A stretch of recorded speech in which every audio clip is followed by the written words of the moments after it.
হরি ওম। সকলকে গীতা পাঠের এই 52তম পর্বে অনেক অনেক শুভেচ্ছা ও অভিনন্দন।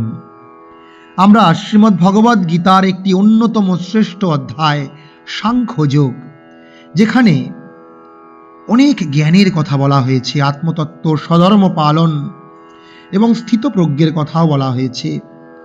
আমরা গতদিন থেকে জানছি যে ভগবান শ্রীকৃষ্ণ কিভাবে অর্জুনকে জীবনের যে প্রতিকূল পরিস্থিতি এবং অনুকূল পরিস্থিতি, আনন্দ, দুঃখ, কষ্ট, ভয়, সাহস, শীত উষ্ণ, শুভ অশুভ, এই বিপরীত পরিস্থিতিতে কিভাবে নিজেকে সংযত রাখা যায়, কিভাবে নিজের মনকে ভারসাম্যযুক্ত রাখা যায়, সাম্যযুক্ত রাখা যায়, তার জন্য নানান উপদেশ দিয়েছেন।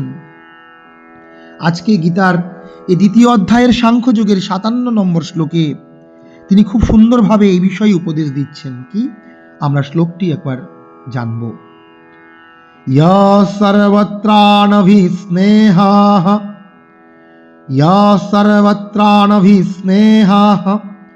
তত্তৎপ্রাপ্য শুভাশুভম নাভিনন্দতি না দ্বেষ্টি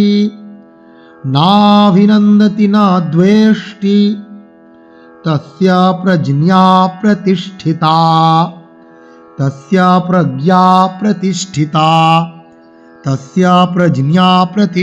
এই যে প্রজ্ঞা, একবার বলছি প্রজ্ঞা, দুটি আমরা বলতে পারি, দুরকম উচ্চারণ চলবে।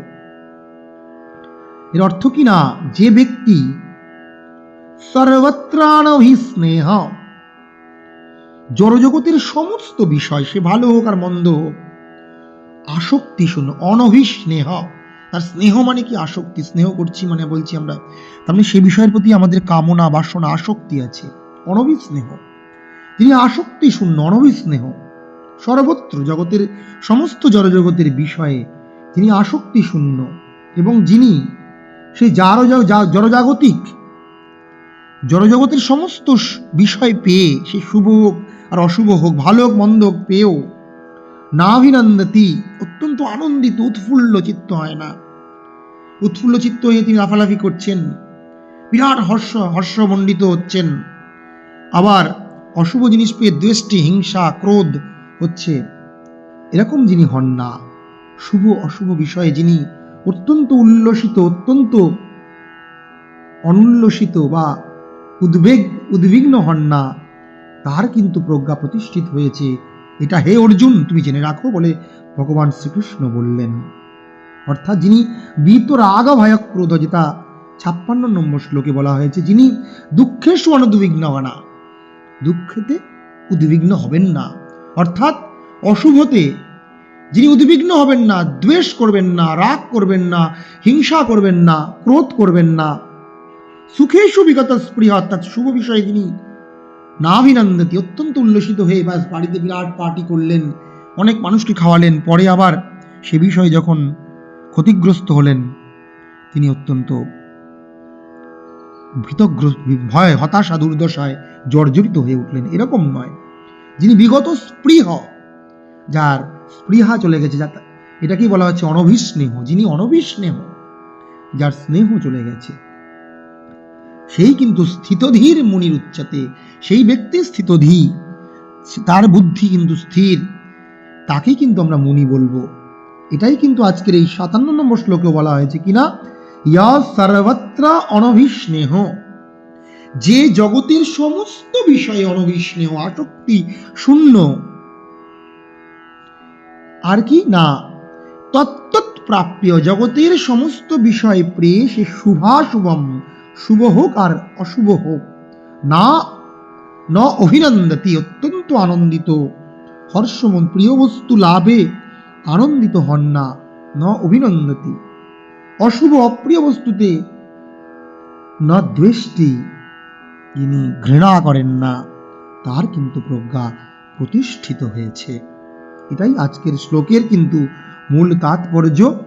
আমরা আজকের এই শ্লোকটি আরেকবার পড়ব, পাঠ করব।